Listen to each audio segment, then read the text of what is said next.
nesse movimento. Saúde, bem-estar e acolhimento. Se vire nesse movimento. Saúde, bem-estar e acolhimento. E aí, pessoal, tudo certo? Gente, mais um Momento SBA, né? Esse canal para falar sobre saúde, bem-estar e acolhimento.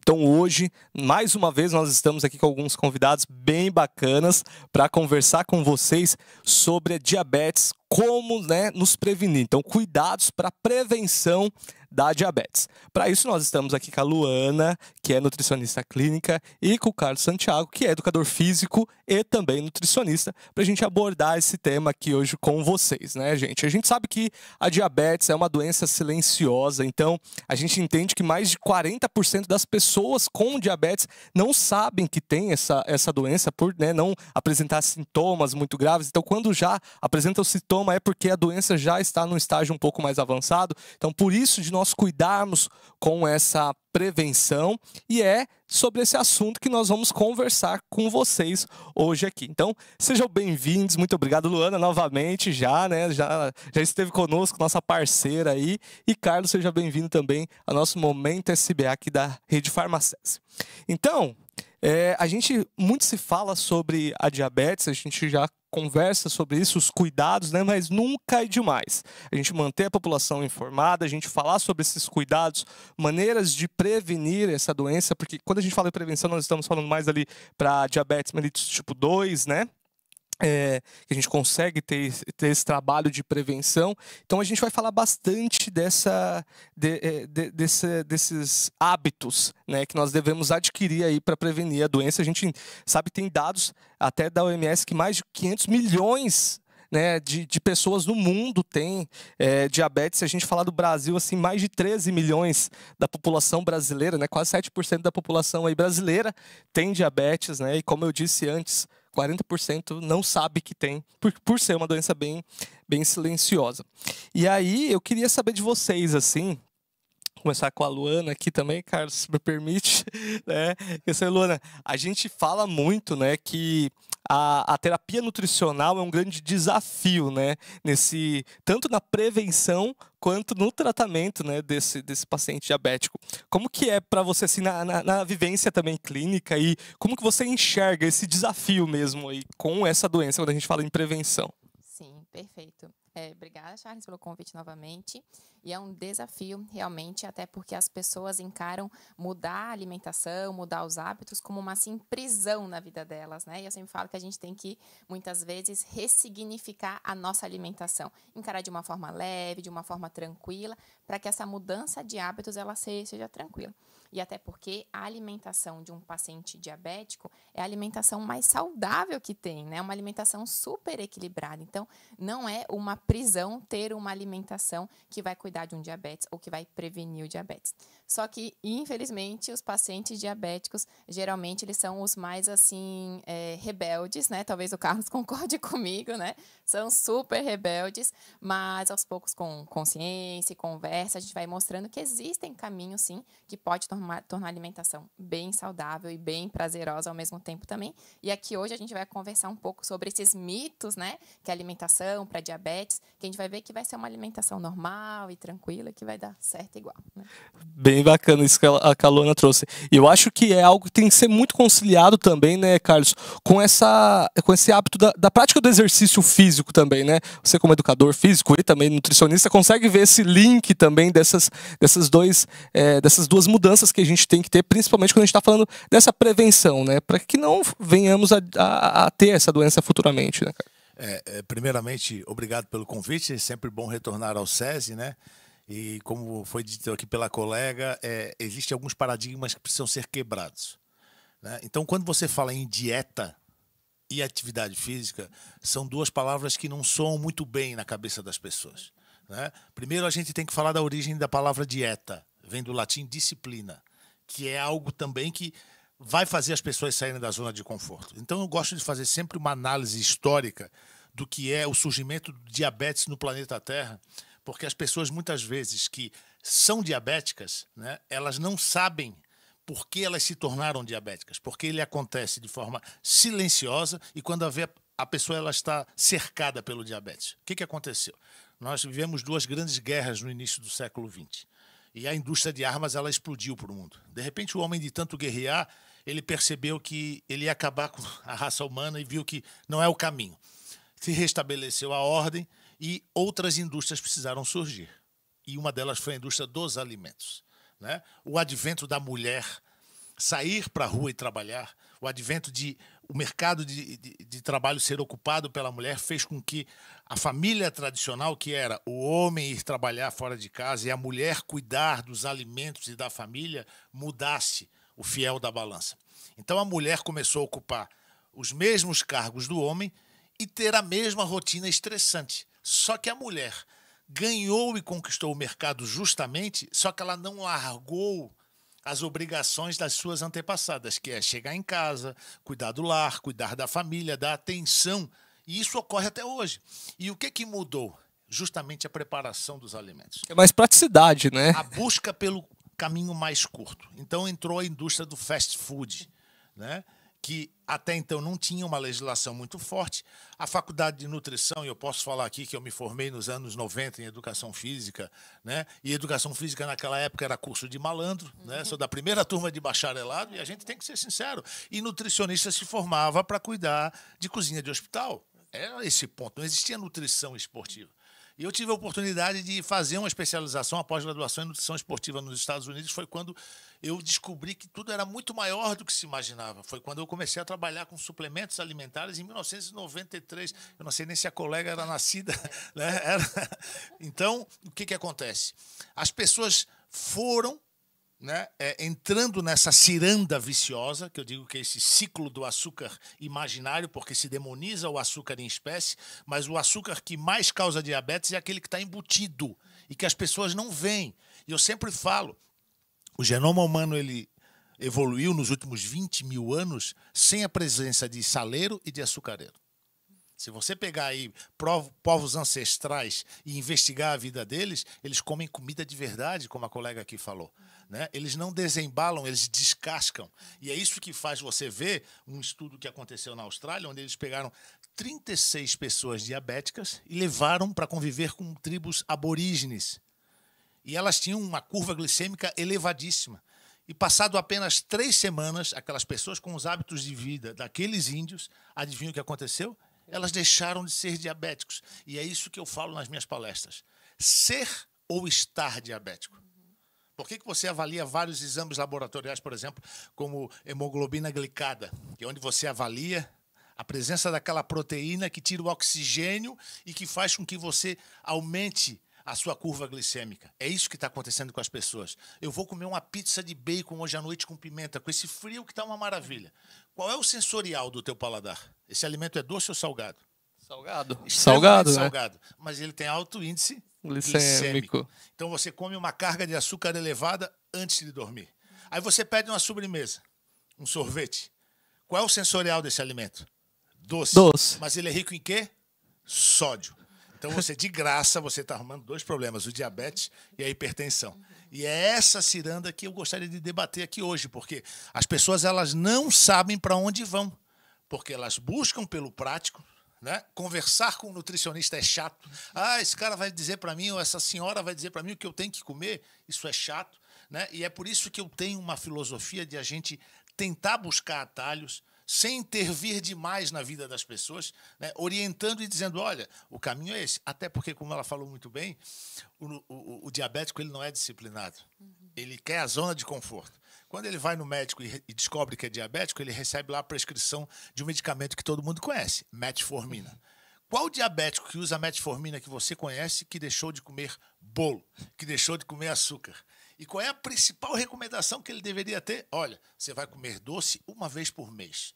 E você vai para a academia e vai seguir um plano alimentar elaborado por um nutricionista. Então, os valores precisam ser revistos. Legal, acho que ficou bem legal, né? A gente começar com toda essa explanação aí. Eu acho que dá para situar muitas pessoas a respeito também do que a gente vai discutir aqui hoje. E como eu coloquei ali antes, eu acho que é importante a gente, e a Luana falou muito bem também, a gente desmistificar um pouco essa questão, né, do diabetes, e principalmente quando a gente fala sobre a prevenção, né? Então é aquele paciente que ainda é aquela pessoa que não tem a doença, mas ou pode ter uma predisposição, ou os seus hábitos alimentares podem te levar a ter sim uma diabetes, né? Quando a gente está falando aqui do tipo 2, principalmente. Então, eu queria, Luana, assim, que você nos situasse um pouquinho de como que você vê esses hábitos, né, principalmente os hábitos alimentares, o que é importante quando a gente fala em prevenção da diabetes? Acho que a primeira coisa que a gente tem que pensar é que a gente precisa incluir mais fibras e proteínas. Se a gente for pegar o consumo alimentar habitual das pessoas, né? Carlos também atende paciente, sabe como é que é. As pessoas passam o dia, como eu falo, na carbolândia. É o dia inteiro comendo carboidrato. Acorda, come um pão com margarina com manteiga. De lanche, um biscoito. De meio-dia até um arroz, um feijão, quem sabe um pedacinho de carne. De tarde, ou um bolo, ou um pão, um biscoito. E à noite, um pão de novo, né? Então, é o dia inteiro comendo carboidratos, né? Os carboidratos são, sim, necessários. A gente vai, sim, consumi-los, mas em detrimento de incluir proteínas e de incluir fibras. E, como o Carlos falou, de reduzir alimentos industrializados. Porque, às vezes, por mais que um alimento ele tenha um paladar salgado, mas tem ali frutose, xarope de glicose, que é para melhorar o sabor desse alimento. E é justamente essa frutose, xarope de glicose, que tem um maior índice glicêmico ainda, né? Então, primeira coisa, reorganizar esses alimentos industrializados, que o Carlos falou, desembalar menos e descascar mais, é uma frase célebre que funciona super bem, né? Que as pessoas às vezes desmerecem, mas que é isso mesmo. E incluir proteínas e fibras na nossa alimentação.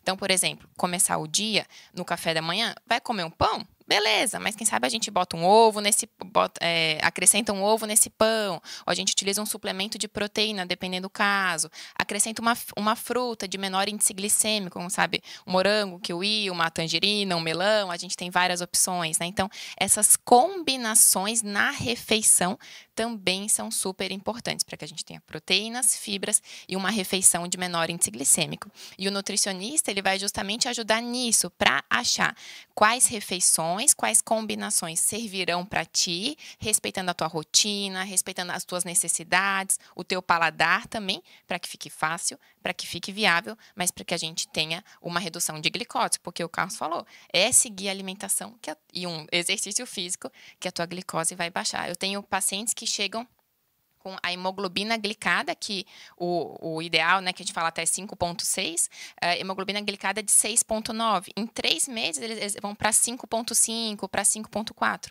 Só alimentação e exercício físico, né? Então, o tripé do manejo de diabetes são 3, né? Alimentação, exercício físico e, dependendo se o paciente já é diabético, a medicação, em alguns casos, sim, a gente não vai desvalorizar o medicamento, né? Mas tem que ter o tripé, porque o medicamento, como o Carlos falou, por si só não vai salvar a nossa vida. E aí, quando você fala até do carboidrato, até para quem não sabe, né, quem está em casa, que acha que quando a gente fala de diabetes, nós estamos falando somente do açúcar, né? Aquele açúcar que a gente vai lá, compra do pacote, ou o açúcar que eu encontro na cana do açúcar. Não. A gente, e o Carlos até trouxe também aqui alguns outros exemplos. Queria que você explicasse para o pessoal assim, onde que é encontrado esse açúcar, o que a gente está falando de açúcar, o que a gente está falando do carboidrato, o que são esses carboidratos, para deixar bem claro, bem didático para todo mundo. Sim, perfeito. Isso é muito importante, porque é incrível as pessoas falam, não vou comer fruta, porque fruta tem aí frutose. Não vou comer abóbora, porque abóbora é carboidrato. Mas as pessoas não deixam de comer o bolo, o biscoito, tomar a cervejinha, né? Então, a gente vive numa sociedade um pouco hipócrita, vamos dizer assim, que a gente fala que os alimentos, que a comida de verdade faz mal, porque tem carboidrato, mas a gente está consumindo outras coisas que verdadeiramente fazem mal, né? Então, o que você falou, as frutas, a gente pode comer fruta, porque a frutose da fruta é uma frutose totalmente diferente da frutose adicionada que a indústria adiciona nos alimentos, né? A nossa frutose, claro, dependendo da fruta, vai ter talvez um índice glicêmico um pouco maior, né? Que é quando a velocidade com que a glicose sobe no nosso corpo. Mas, como eu falei, dependendo da combinação que a gente vai utilizar essa fruta, que sabe, uma fruta acompanhada com uma proteína, uma fruta acompanhada com umas castanhas, a gente pode pensar ideias, vai fazer com que esse índice glicêmico reduza, né? Então, a gente vai sim, consumir todos os carboidratos, arroz, batata, mandioca, né, as frutas, as verduras, que também são fontes de carboidrato, mas aí adequadas às quantidades e seguindo as combinações também. Né? Então a pessoa não precisa tirar da sua rotina, tirar do seu dia a dia, da sua alimentação, carboidratos, como arroz, como a farinha de trigo, né? Fazer um bolo, um biscoito. Não, quando a gente está falando disso, a gente está falando também de você reduzir, é isso? Tipo, não precisa tirar. Não, a gente não precisa tirar. A gente vai ajustar as quantidades conforme cada pessoa, daí por isso a importância de procurar um nutricionista para fazer um plano alimentar condizente com a necessidade de cada pessoa. Então, ajustar as quantidades são sim importantes e melhorar essa combinação, botando proteína, botando as fibras, né? E até porque em algumas pessoas, quando a gente fala em restrição, por exemplo, tu não pode comer mais carboidrato. Algumas pessoas, às vezes, compensam e comem muito mais, né? Como eu falo, tudo na vida que é proibido é mais gostoso. E o carboidrato, ele entra nessa história também, né? A pessoa começa, eu não posso comer carboidrato. Daí de manhã, não vou comer carboidrato de manhã. Daí chega o almoço, não posso comer carboidrato. Daí segura o carboidrato. Chega à noite, como o Carlos falou, é pizza, é sorvete, é sobremesa, é carbolândia, né? Então, às vezes, é uma economia à base da porcaria. Então, permita-se sim comer, só que daí com carboidratos de qualidade, com a combinação certa, aí não tem problema nenhum. Ótimo. Ô, Carlos, e pegando esse gancho, o que é importante quando a gente fala do exercício físico? Por que o exercício físico também é importante para esse controle, né, do controle glicêmico e também para prevenção também dessa diabetes? Eu como palestrante, né, inclusive eu não clinico, foi uma escolha minha, né? Eu sou um pesquisador, até porque eu desenvolvo alguns projetos dentro de indústrias e até por uma questão ética eu optei por ser um pesquisador, né? Então a gente trabalha muito. Estou me formando em química agora, serei químico muito em breve, até porque tenho esse trabalho junto à indústria farmacêutica, né? Porque eu tenho um entendimento seguinte: graças à farmacologia se aumentou a expectativa de vida. Porém, nós não fomos feitos para usar medicamentos de uso contínuo. Eu não estou aqui polemizando absolutamente nada, até porque os médicos é que decidem isso, né? Mas eu sempre levanto a seguinte interrogação: qual o medicamento de uso contínuo que promove a cura? Ou apenas trata o sintoma? Esse é o questionamento, né? A hipercolesterolemia, por exemplo. O indivíduo descobre que está com colesterol elevado. As pessoas sempre acharam que a fonte era a gordura, e não é. É o açúcar. Esteatose hepática, né? Presença de gordura hepática. É a carne com gordura. Nunca foi. É o açúcar, né? Então, tudo isso pode ser revertido como? Através de um processo fisiológico de mudança. Vamos voltar aos nossos ancestrais? Bom de ficar velho é isso, né? Que tu consegue falar. Os nossos ancestrais, eles acordavam de manhã, as mulheres iam cuidar das creches, correndo atrás de filho. Ou seja, movimento diário. E os homens, caçar. Caminhavam quilômetros. Ou seja, a máquina humana ela foi feita para estar em movimento. Quando você tem um carro mais caro do mundo, importado, e você abandona ele parado numa garagem, o que acaba em 30 dias apenas? A bateria. Bateria é o quê? Energia. Quando tu passa um final de semana deitado em cima de um sofá, sem fazer absolutamente nada, você descansa ou se cansa? Cansa, pior que cansa. Já percebeu? Se você resolve sair, caminhar e fazer um exercício, aumento de endorfina, aumento de dopamina, à noite, ciclo serotonina e melatonina restabelecido, dorme profundamente, no outro dia acorda sem dor. Tu pode ter o sofá mais caro do mundo, o melhor travesseiro. Se tu passar o final de semana, mesmo esse que está vindo com massa polar e vai te seduzir aos encantos da alimentação e do conforto, experimenta dar uma caminhada. No inverno tu produz mais célula marrom, e a célula marrom ela queima mais gordura. Ou seja, é mais fácil emagrecer no inverno do que no verão, desde que você mantenha a mesma dieta. Então agora é o momento de você começar a acelerar. Tô precisando, óbvio, hein, Carlos? Olha aqui. Eu vou usar essa tática e depois eu vou te ligar para falar que se deu certo mesmo, hein? E eu vou te dizer, procura lá o teu personal trainer e pede para ele aumentar a intensidade do teu exercício. Né? E quando tu aumenta a intensidade, tu promove mais gasto calórico. Se tu manter a mesma dieta, né, com algumas alterações, tu vai conversar com o teu nutricionista, tu vai ver que tu vai começar a queimar mais gordura e vai ter mais obtenção de massa magra.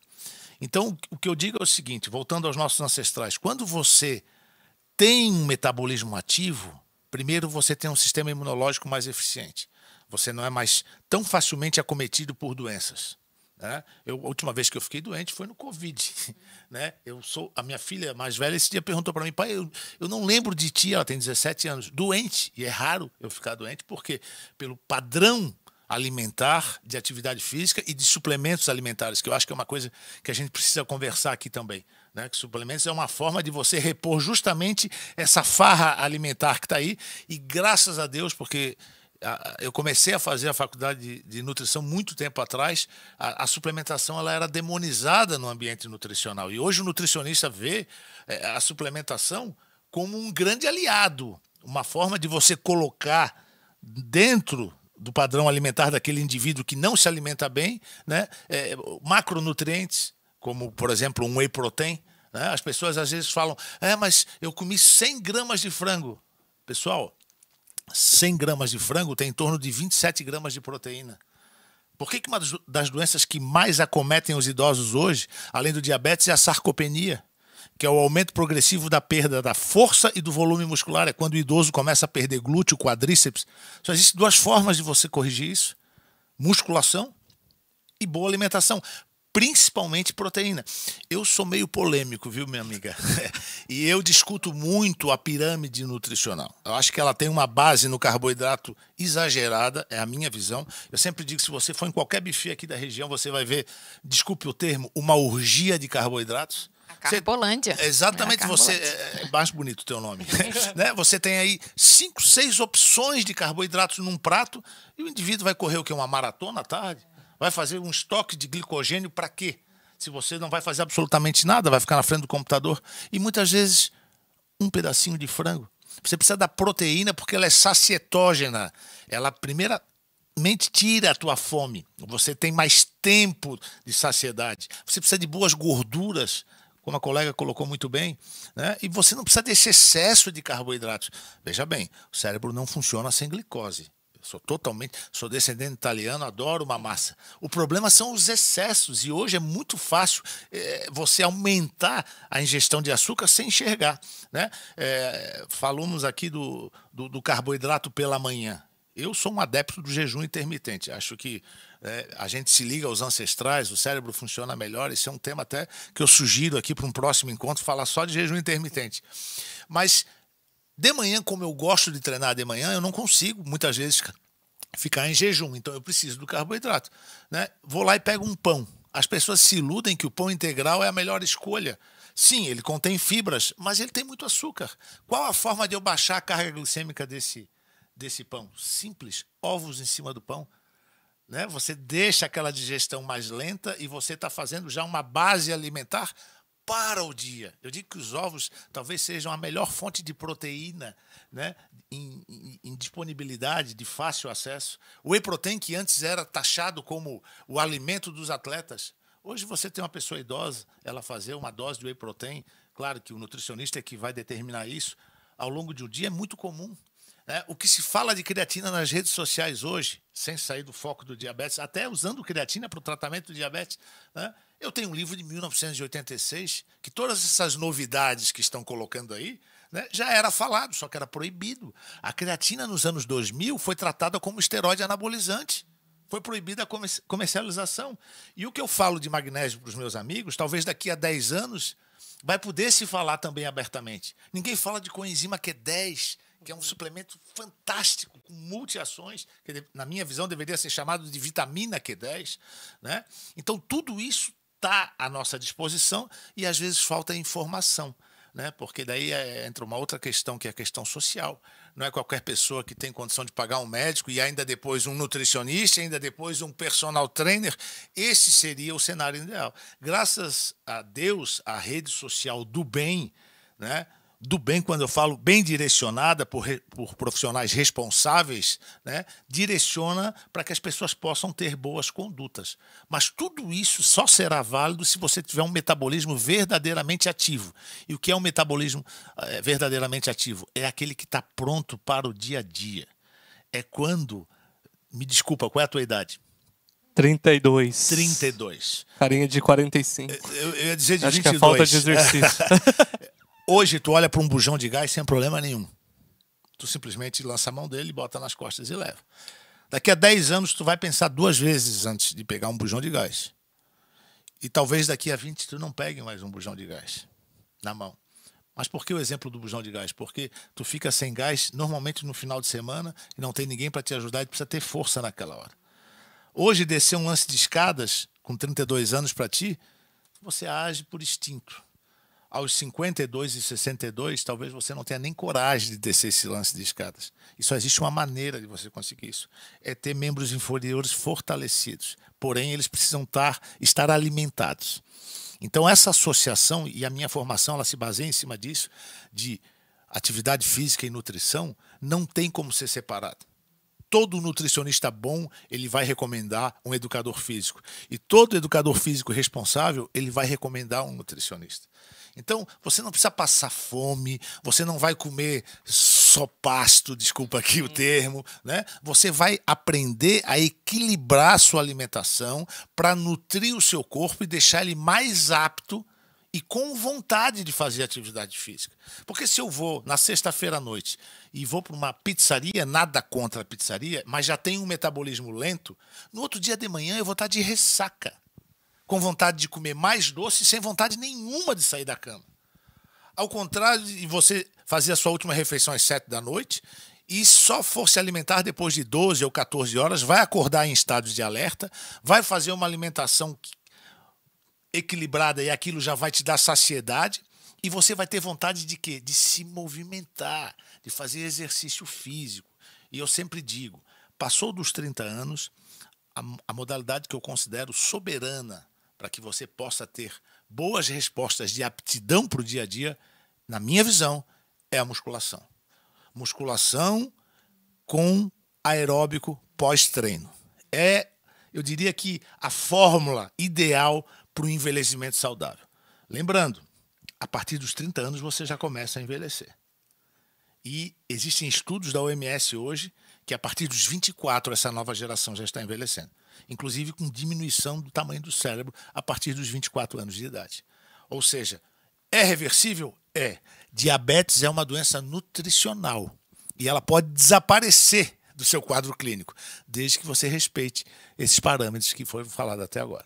Show de bola. E assim, né, gente, a gente entende, e isso os próprios estudos trazem, né, que obesidade, né, é um fator predominante quando a gente está falando de fatores de risco, ainda mais com a diabetes. Então, quando a gente está trazendo a prática do exercício físico, eu estou melhorando essa questão do metabolismo, que vai acelerar as atividades fisiológicas, né, do nosso corpo, vai minimizar a resistência à insulina, que em muitos casos também, né, que a gente fala da diabetes, está relacionado também à resistência à insulina, que é a ação desse hormônio sobre essa glicose, sobre esse açúcar no sangue, né, para reduzir. Então, a prática do exercício físico tende a atuar nesses benefícios, né, Carlos? Tu falou muito bem agora de alguns processos fisiológicos, e eu vou falar de processos hormonais, que ocorrem antes, durante e depois do treino. Vou te dar um exemplo. Refeição pré-treino. Eu, como ex-atleta, nunca gostei de fazer meia hora antes, sempre 1 hora antes. Até por uma questão de esvaziamento gástrico e de eu ter mais conforto de aumentar a sobrecarga. Tudo bem. Quando você começa a fazer o exercício, por que eu nunca orientava as pessoas a fazer o exercício aeróbio antes da musculação? Porque você tem reservas, né? Quando você ingere o bom carboidrato, você faz glicogênese, que é a transformação da glicose em glicogênio. Imagine que o ser humano tem 2 tanques de combustível.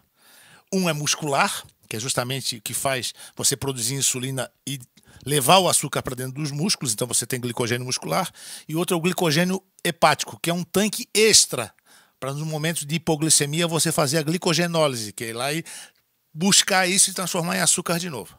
Ótimo.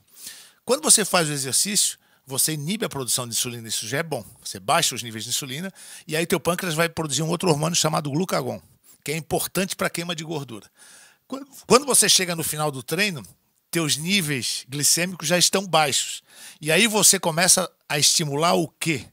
A gliconeogênese, que é a obtenção de energia através de outros substratos.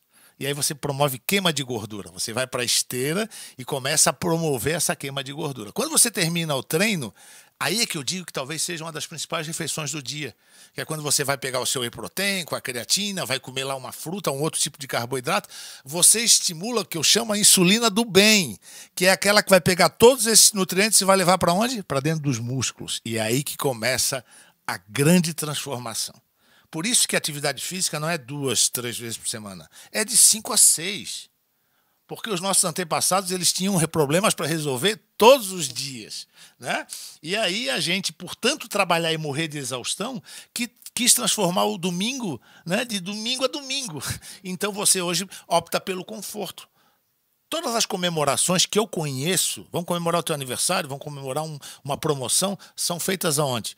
Tu convida um colega para dar uma corrida ou tu convida um colega para comer para ir para um restaurantezinho, né? Tomar um chopp. Tomar um chopp. Então, esses processos hormonais, eles começam a acontecer, primeiramente, no exercício. Por isso que a colega colocou muito bem ali do tripé, né? Você, se não tiver controle do estresse, uma boa noite de sono, porque o sono ele é restaurador. É quando você coloca seu celular para carregar, é quando a gente recarrega o corpo, a mente e a alma.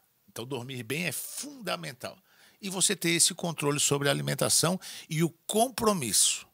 Acima de tudo, a disciplina pela atividade física. Porque eu digo que o indivíduo que ele consegue controlar 1 a 2 horas no dia para fazer atividade física, né, dedicar o seu tempo para isso, ele tem controle sobre todas as áreas da sua vida. Porque ele começa a exercer disciplina nas suas finanças, no seu trabalho, e até como conduzir a sua própria vida. Legal. E quando traz isso, eu acho que assim, é importante a gente também deixar claro para o pessoal, né, que o Carlos trouxe aqui da importância de fazer essa musculação, de fazer esses aeróbicos, mas qualquer atividade que te dê prazer, né, assim, eu acho que tem que ser, de você não fazer nada para fazer aquilo que te dê prazer, né, a gente sabe que a parte mais difícil é o do 0 a 1, né, do 0 até eu começar, né, depois que você começar e tornar aquilo um hábito, acaba sendo algo muito mais tranquilo e fácil. E desde que você faça também com prazer. Então faça uma atividade. Se é a dança que te dá prazer, vai fazer dança, nem que seja todos os dias, né? Junto com a dança, eu insiro ali algo que está envolvido na musculação. Junto com a dança, eu envolvo um aeróbico. Se você quer fazer pilates, vai fazer pilates, que também, né? Mas que seja algo que te dê prazer, que você não vá ter na sua cabeça, meu Deus do céu, eu vou ter que sair daqui de casa para poder ir lá fazer tal coisa, né, Isso Carlos? é muito importante. Mas aí eu queria fazer uma separação do compromisso da atividade física e do hobby. Né? Eu sempre digo, tu tá todo dia motivado para treinar? De jeito nenhum, né? De jeito nenhum eu estou motivado para treinar. Tu gosta de treinar todos os dias? Não gosto. Tu não sente vontade de ir lá e comprar uma lasanha congelada e fazer às vezes quando tu tá com pressa? Todos os dias, entendeu? Então eu sempre digo que antes da motivação vem uma palavrinha chamada disciplina. Por isso que eu digo que a transformação ela acontece no todo. Então a musculação, quando eu citei como exemplo, é aquela coisa da obrigação, o próprio Pilates. Agora, todo tipo de atividade física vai te trazer benefícios. Vamos falar de natação, vamos falar de pedal. Eu sou um apaixonado. Vamos falar de artes marciais. A questão da musculação é que ela é o bisturi, tanto do nutricionista quanto do educador físico. Ela corrige uma falha, né? Ela fortalece o core, o lombar, o glúteo especificamente. Alguns tipos de exercício ou de atividade física que te dão prazer precisam ser complementados na própria musculação.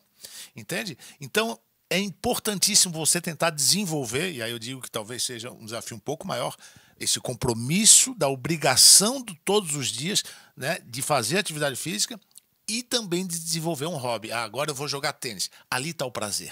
Ali está a emoção. Eu vou jogar frescobol aqui na Praia Mole, né? Eu vou com as minhas amigas fazer pilates porque eu me divirto enquanto eu estou ali fazendo pilates. E olha que pilates não é fácil de se divertir, né? Mas tu tá ali naquele momento social também. Vou fazer uma corrida. Aí eu te digo que você vai ter uma vida muito saudável e feliz.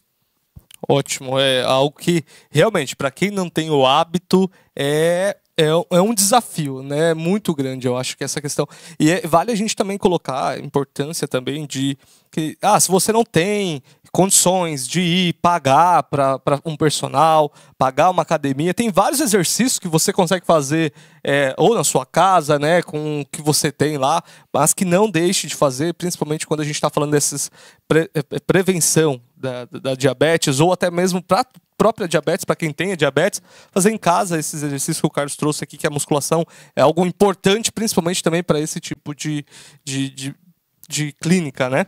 Olana, eu queria aqui que você falasse para nós um pouquinho, a gente até estava conversando antes, algumas pessoas questionam se tem alguns alimentos, né, como você disse, que talvez tenha um teor glicêmico ali um pouco maior, mas tem que deixar de ser consumido por quem tem diabetes ou quem quer prevenir, não, eu não vou consumir em excesso ou não vou consumir esses alimentos, esses vegetais, porque são muito doces, né? Que a gente falou do exemplo da beterraba, da cenoura, que a gente sabe tem um teor glicêmico maior. Essas pessoas que têm diabetes e aquelas que não querem ter, tem que cortar mesmo, não pode consumir de maneira nenhuma? Não, com certeza a gente vai consumir, né? Até porque esses vegetais, essas verduras, esses legumes, eles têm sim um teor de carboidrato, mas eles não são fontes de carboidrato, né? Pra gente ter uma ideia, vou falar em números, né? 100 gramas de beterraba tem mais ou menos 10 gramas de carboidrato. Enquanto se a gente pegar 100 gramas de arroz, tem mais ou menos 27 a 28 gramas de carboidrato. Então, a beterraba não é considerada uma fonte de carboidrato. E a gente não vai comer tanta beterraba assim também, né? E fora que esses alimentos, a beterraba, a abóbora, a cenoura, são riquíssimos em fibras, em vitaminas, em minerais, em antioxidantes. E para que a gente regule a glicose, a gente precisa de uma série de vitaminas e minerais também, né? Como cromo, selênio, zinco, né? E outros. Então, a gente precisa ter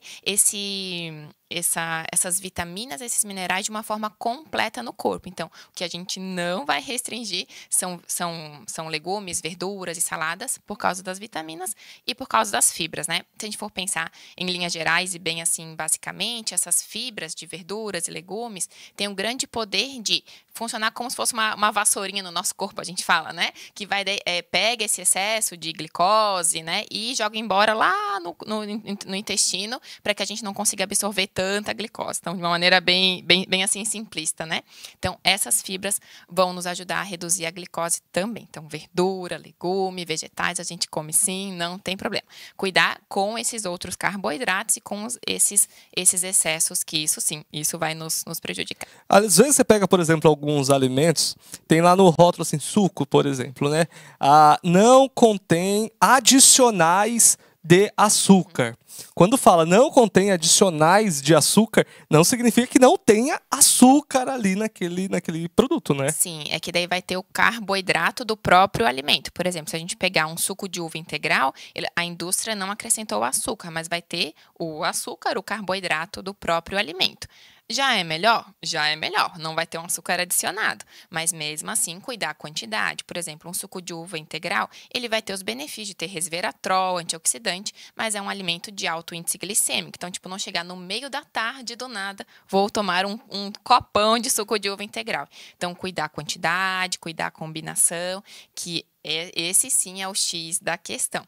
E como o Carlos falou muito bem, são as proteínas que nos trazem saciedade. E o que os pacientes mais fazem, como eu também falei, comer pouca proteína. Então, quanto mais carboidrato você come e com pouca proteína, mais carboidrato você vai querer comer. E vai querendo ou não, vai virando um ciclo vicioso da gente estar sempre na carbolante. Então, minha dica sempre é com todos os pacientes. Aumentem o consumo de proteínas, que o Carlos falou muito bem.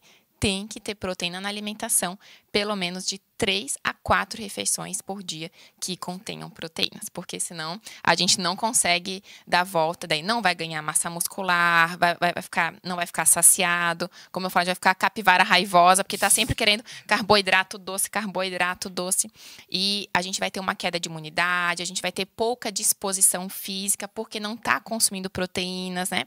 Os pacientes mesmo falam, às vezes eles voltam no retorno e eles falam, o fato de só comer proteína em todas as refeições, eu já sou outra pessoa. Pensa, e é só incluir proteína, gente. Ovo, carne, frango, peixe, derivados do leite, depende da pessoa, a gente pode conversar sobre isso em outro momento. Suplementos de proteína que sim, entram muito bem na nossa vida, são fáceis, são práticos, né? Então, incluir proteína é com certeza um dos manejos para prevenir diabetes e para a gente também tratar o diabetes também. Eu fiquei só com um negócio aqui na minha cabeça, que vocês, os dois já falaram, já colocaram isso, sobre a associação ali, vai comer um pão, coloca um ovo, né, coloca uma proteína. Quando a gente fala isso, eu não estou falando de essas associações não vão aumentar a carga calórica, né? Assim, eu tô aumentando a quantidade de comida. Antes eu ia comer só um pãozinho. Agora você tá mandando eu colocar um pão com um ovo, aquele mesmo pão que eu só ia comer só ele. Você tá mandando eu colocar um ovo em cima, eu tô aumentando a quantidade de comida, a quantidade de calorias. Por que eu não entendi essa balança aí? Qualquer. Perfeito. O teu raciocínio faz super sentido. O que acontece? As calorias, elas têm sim a sua importância. A gente não vai desmerecer as calorias. Porém, tem algo muito superior a isso. Que primeiro é o quanto que você vai estimular a tua glicose e a tua insulina numa refeição. Quanto mais tu estimula a glicose e insulina, mais tu aumenta as vias lipogênicas, que são as que produzem gordura. Então, se você faz a combinação certa, colocando a proteína, você vai estimular menos glicose, menos insulina, então a gente já vai ter esse benefício. E fora aqui, existe um negócio chamado fator térmico dos alimentos. E as proteínas, elas têm um fator térmico maior, ou seja, o teu corpo ele vai gastar um pouco mais de calorias, claro que não é tanto assim, mas ele gasta um pouquinho mais sim para poder digerir o alimento, metabolizar o alimento. Então, talvez vai ter um pouco de caloria a mais, mas o benefício é muito maior do que esse. E fora aqui, se você, não sei se tu faz esse teste ou não, faz um teste. Um dia come uma fatia de pão e 2 ovos. E veja como é que vai chegar a tua fome no almoço. Provavelmente no almoço você não vai estar capivara raivosa. Você vai comer normal. Se você come no café da manhã um pão francês com manteiga, margarina, 10 horas da manhã tu já vai estar querendo comer alguma coisa. Vai chegar meio-dia, tu vai estar querendo comer uma outra coisa. Então, também essa questão comportamental com o alimento. Então, temos uma questão hormonal, temos uma questão fisiológica, temos uma questão da saciedade que está envolvido nessas nossas combinações. Talvez o Carlos possa complementar essas informações também. Não, muito legal, Luana, o teu comentário, e até vou fazer uma brincadeira contigo.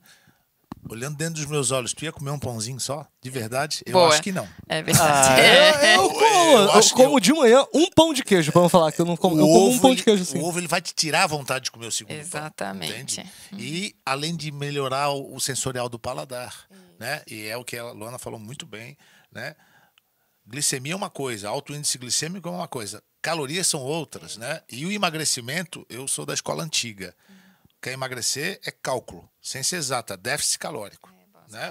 Faz a avaliação e diminuiu, gastou mais do que consumiu, você vai emagrecer. Esse é o processo básico. Por que hoje as cirurgias bariátricas, a cada 10 cirurgias bariátricas, 5 pacientes retornam e recuperam o peso? Porque não foi feito um trabalho mental. Né? Aquele indivíduo ele vai para uma mesa cirúrgica e ele tem aqui a mente de um obeso e um estômago de um obeso, mórbido. Quando ele sai da mesa cirúrgica, ele tem um estômago de uma pessoa magra, porém a mente de um obeso. Não foi feito nenhum trabalho.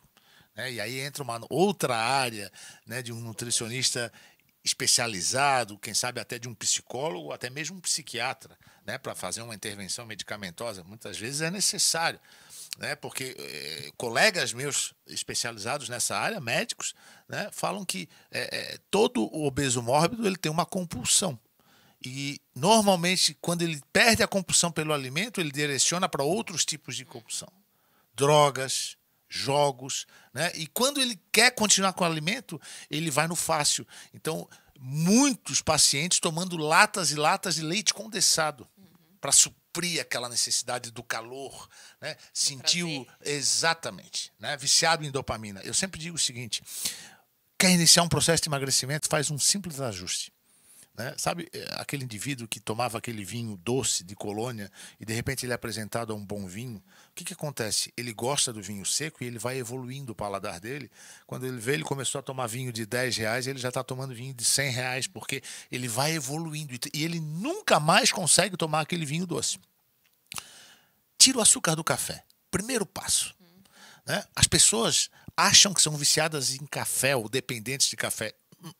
Elas são dependentes do açúcar. Eu chamo de carrossel insulínico. Boa. O cara chega de manhã, né? Na empresa, a primeira coisa que ele quer é o café. Muito açúcar. Então, quando ele toma aquele café encharcado de açúcar, o que ele tem?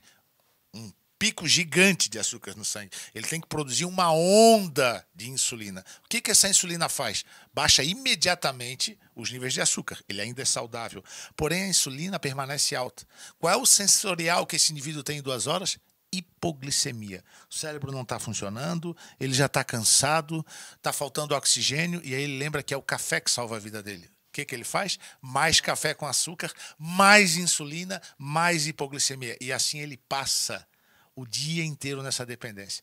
Quando ele simplesmente retira o açúcar do café, ele permite que a cafeína retome o seu ciclo normal.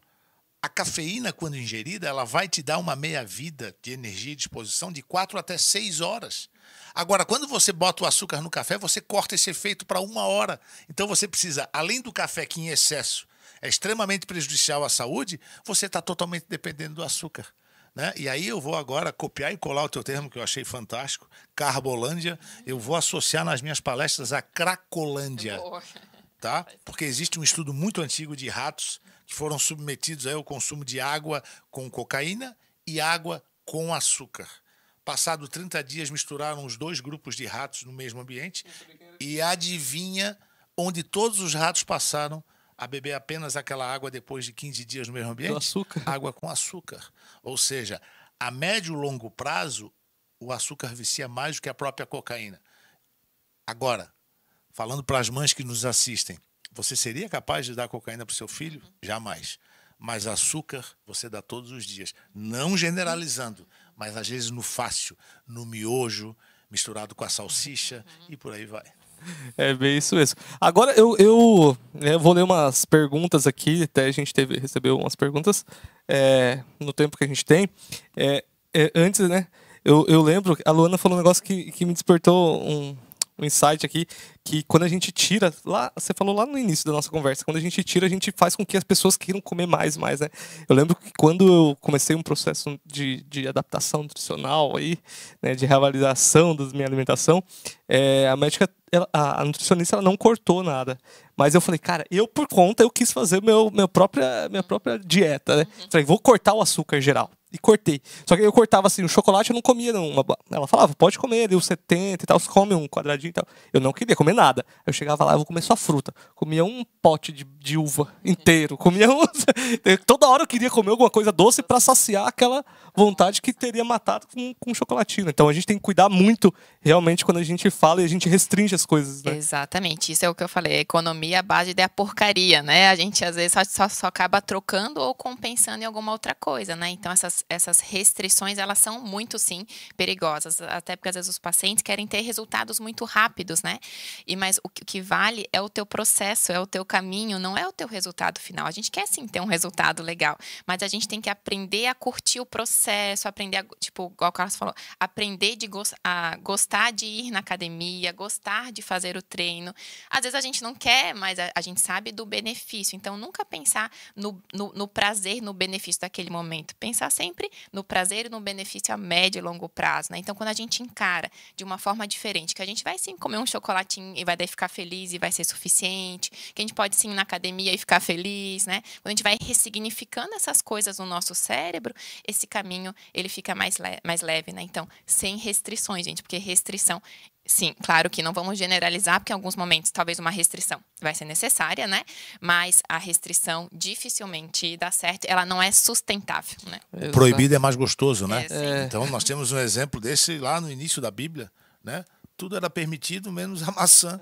Foram lá e comeram a maçã. Bem na Então, maçã. a palavra proibir é muito perigosa. Eu vejo alguns diabéticos, homens principalmente, eu cortei totalmente o açúcar, mas estou engordando. Aí tu dá só um papinho assim de 5 minutos. Qual é a tua última refeição?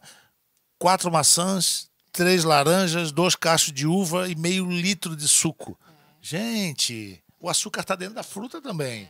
Né? Se ele dissesse para mim, comi uma laranja e um ovo cozido e fui dormir. Nossa, parabéns, esse é o caminho. Mas não, é a compulsão pelas quantidades. Exato. Até Essa o que compulsão faz bem em excesso Faz vai mal. te fazer mal. Né? Proteína que a gente tanto defende. né? Se proteína só desse músculo, com todo respeito, não existia caminhoneiro obeso. Né? Se tu parar aí na BR agora, no horário do almoço, as churrascarias estão lotadas. O excesso de proteína também vai dar uma baita de uma gordura abdominal. Então, tudo é o equilíbrio, né? E é dessa forma que as pessoas têm que entender que nesse conjunto do contexto do dia a dia do equilíbrio é que surge a dificuldade e o desafio da manutenção da atividade física, de você ter o equilíbrio de fazer as próprias refeições, né? A gente falou muito pouco aqui sobre suplementação, né? A modernidade ela tem nos impedido, eu viajo demais, e às vezes você está aí num translado de 400 quilômetros de carro, numa cidade que você não conhece, você só tem posto de gasolina. E aí? O que tu tem hoje de alimentação balanceada em posto de gasolina? Né? Então, eu sempre carrego os meus suplementos, ou alguma fruta, ou uma dose de whey protein, para justamente fazer essa reposição. Né? Os estudos têm apontado para isso que pessoas que fazem uma reposição, né, desde que bem orientadas, de magnésio, com coenzima Q10, com D-ribose e L-carnitina, tem 50% de chance a menos de ter um infarto. E aí tu vai dizer, o que o infarto tem a ver com diabetes? Eu te falei no telefone, né? A cada 5 pessoas diabéticas, 4 vão morrer da mesma causa. Aí todo mundo levanta a mão. Diabetes? Eu digo não. Infarto. Doenças do coração. O diabetes ele vai te matar antes de outras causas do que do diabetes propriamente dito, porque ele ataca as células, ele apodrece as células, ele cega, ele faz o teu rim parar de funcionar, ele apodrece literalmente os teus pés, que é a neuropatia, entendeu? Então é esse detalhe. E o que é mais bonito e apaixonante é que é reversível. Lembra a AIDS quando surgiu? Né? Graças a Deus descobriram o coquetel. Hoje tem muitas pessoas que são soropositivas que vão fazer o seu exame negativo. Indetectável. Por quê? Qualidade de vida, boa alimentação. Eu conheço diabéticos diagnosticados com glicose em jejum de 285. Hoje vão fazer o mesmo exame 71. O que mudou? Os hábitos, né? Estilo de vida.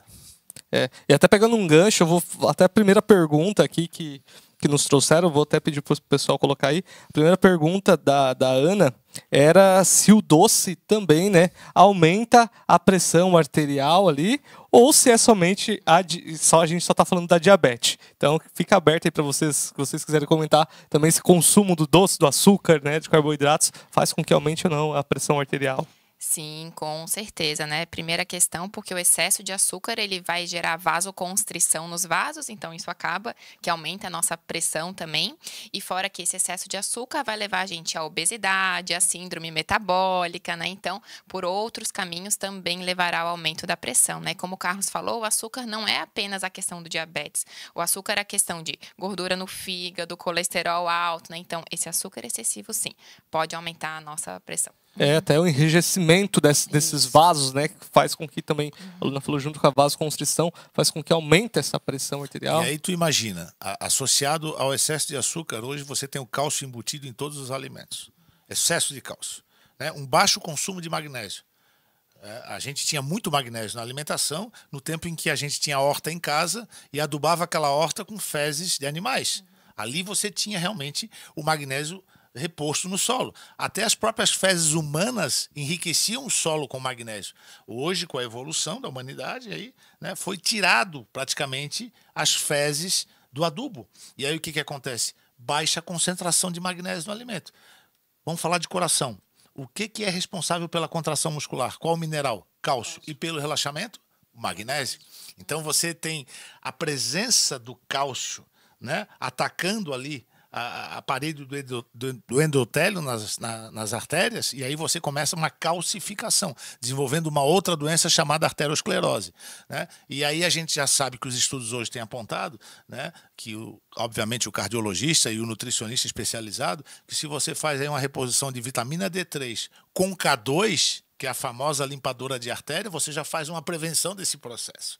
Né? Para isso você vai procurar um especialista que vai te prescrever isso aí, associado também ao consumo da própria coenzima Q10. Então o açúcar, além de atacar o coração, ele ataca principalmente o cérebro. Né? Se fala muito em mal de Alzheimer. Eu interpreto o mal de Alzheimer como diabetes tipo 3. É o açúcar que está fazendo esse ataque diário e constante ao teu cérebro. né? Então, uma das formas de você prevenir isso é também diminuindo o consumo desse açúcar, deixar bem claro aqui, embutido. Né? O açúcar que está lá no açucareiro é muito mais fácil de controlar. O sentimento de culpa faz com que tu diminua. O problema é esse açúcar que tu vai ingerir agora no horário do almoço isso. com sabor salgado. Eu sempre digo, é o açúcar com sabor salgado. Perfeito. E vou falar também, agora vou ler até a outra pergunta para a gente já caminhando para os finalmente. É normal quem tem diabetes suar bastante, né? Ter muita sudorese e começar a tremer, né? A gente até estava conversando, né, Luana, a respeito disso, que eu acho que é menos comum, né? Assim, não é algo comum, é mais comum com o caso de hipoglicemia, né, nos casos onde talvez esse paciente diabético, se ele já é um paciente diagnosticado diabético, se ele estiver usando hipoglicemiantes, que daí faz com que reduz muito essa glicemia dele e tenha esses efeitos mais comuns, né, no caso de hipoglicemia. Não sei se vocês concordam comigo em relação a isso. Sim, provavelmente a gente pensar em vias fisiológicas, bem uma cara de hipoglicemia mesmo, sempre claro que vale a pena avaliar e fazer outros exames. E geralmente quando esses pacientes diabéticos eles estão com hipoglicemia é porque a alimentação não está adequada perante o medicamento, né? Então a gente volta na história de colocar proteína na nossa alimentação, porque isso acontece, o paciente vai lá, consome apenas carboidrato, esses carboidratos geralmente de absorção e digestão mais rápida e tomar uma dose de metformina muito alta. Então essa glicose vai cair muito mais do que deveria. Já se esse paciente acrescenta nesse carboidrato uma proteína, uma fibra, essa glicose e essa insulina serão produzidas ali, absorvidas lentamente, então provavelmente não vai dar hipoglicemia. Então, quem sabe melhorar a combinação e refazer os exames, né? E são os sinais que o diabetes dá, justamente, que faz a pessoa descobrir que ela é diabética. Ela começa a beber água em excesso. Ela começa a acordar várias vezes à noite para urinar. Ou seja, você já está comprometendo o rim, né? E você tem aquela sensação de suar frio e de desmaio, que é a hipoglicemia. Quem é atleta e é submetido a altos padrões de dieta restritiva tem problemas com hipoglicemia. Porém, é um indivíduo saudável, que você faz uma infusão ali quase que imediata e ele repõe na hora, ao contrário do diabético, né? Porque é tanta resistência à insulina que tu já não tem mais aquela resposta. Por isso que a Luana frisou tanto aqui e isso tem que ser falado, né? Esse equilíbrio alimentar, ele é fundamental. E é o que eu falo. Né? Atividade física e boa nutrição existem dois caminhos. Um é o do amor e o outro é o da dor. Né? O do amor é aquele que te permite escolher e ainda obter um resultado. E eu sempre digo, mais do que dinheiro, o que eleva a tua autoestima é o espelho. Né? E a atividade física associada à boa nutrição, elas vão te dar um presente inigualável. O maior elevador de autoestima da humanidade, que é você olhar para o espelho e ver do que gosta. E aí você já começa a mexer com outros mecanismos. Lembrando que o excesso de açúcar promove aumento de ansiedade e, posteriormente, até mesmo a depressão. Então, é uma teia que as pessoas que estão olhando a gente aqui não tem para onde correr. Tem sim. É voltar ao básico. Pensar como os nossos ancestrais e entender que se alimentar bem não é dolorido. E entender que a atividade física, além de dar uma resposta fisiológica de mais saúde, vai te deixar mais bonito, vai te deixar mais confiável, vai te deixar mais assertivo, vai te deixar mais cognitivo, com mais atitude, com mais poder de decisão. E parece mentira, mas é fato. Por isso que as pessoas que gostam do seu exercício, agora eu vou pedalar e não quero papo contigo, são taxadas de chatas. Porque elas estão envolvidas naquele processo e elas sabem que benefício aquilo pode te dar. Além de tudo, uma economia financeira tão grande, porque quando tu compra uma bicicleta é uma vez só e tu vai pedalar com ela por muito tempo. Agora, um restaurante caro, tu precisa ir todos os dias. Show de bola. Gente, assim, ó, passou o tempo que voou. E se deixasse, a gente tem assunto aqui para conversar muito mais sobre isso também, né? Então, nesse momento, eu queria que vocês... primeiramente agradecer, né, a disponibilidade de vocês estarem conosco aqui hoje. Eu acho que foi muito enriquecedor assim, para toda essa nossa conversa. Eu acho que a gente tirou vários aprendizados. Até eu falo por mim, até enquanto profissional da saúde, né, quando eu ouço profissionais como vocês falarem, muita coisa eu absorvo também para usar isso, né, nas orientações para os nossos clientes, para os nossos pacientes. Então, eu acho que foi muito, muito bacana mesmo. Assim. Queria agradecê-los por estarem aqui e poder compartilhar o conhecimento de vocês com quem está nos assistindo ou quem está nos ouvindo. E aí eu deixo esse momento para vocês também falarem um pouquinho como das redes sociais de vocês, o que vocês atuam e dá um recado final para quem está nos ouvindo e nos assistindo aí. Sim, obrigada, Charles, novamente pelo convite, adorei participar. Carlos, você é excepcional, muito bom compartilhar esse momento, a gente cresce e aprende juntos, com certeza, né? E eu acho que a gente tem que levar de lição desse nosso encontro, que a gente não quer restrição, a gente não quer coisas mirabolantes, a gente quer o básico, né, Carlos, né? A gente comer, sim, comida de verdade, inclui proteínas, né, que são tão fundamentais, então, quem sabe...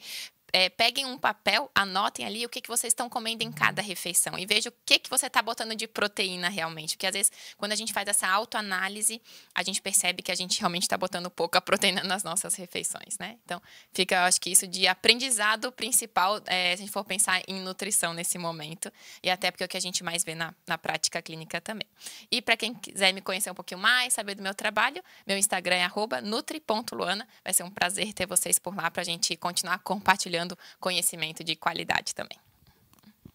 Então, mais uma vez, obrigado pelo convite, né? Eu sou diretor de 2 indústrias de suplementos alimentares, sou coaching, lancei meu primeiro livro ano passado, né? Que é um manual de vida saudável, inclusive vou mandar um para cada um de vocês, né? É Um Rolê para uma Nova Vida, título bem adaptado à realidade, né? De fácil entendimento, um livro ilustrado, e a minha vida além de cuidar das minhas empresas, falar de atividade física palestrando por aí. Tu é farmacêutico? Então eu queria mandar um recado para as pessoas a respeito do profissional farmacêutico, que eu digo que é o primeiro combatente da linha da saúde. Mais do que o próprio educador físico e nutricionista, que é aquele que vai te receber na farmácia e está totalmente apto a te direcionar para uma academia, te direcionar para um nutricionista, te direcionar para um cardiologista. Então eu digo que de todas as profissões, falo isso carinhosamente de tantos amigos farmacêuticos que eu tenho.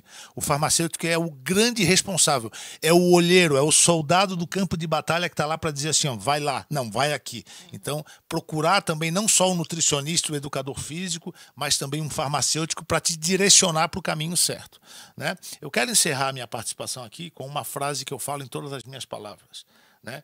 Existe um órgão no nosso corpo que ele não pode descansar nunca, que é o coração, né? E ele precisa de quê? De movimento. E a frase é do Albert Einstein, que ela rege a minha vida pessoal, que ela diz mais ou menos assim, que a vida é como andar de bicicleta.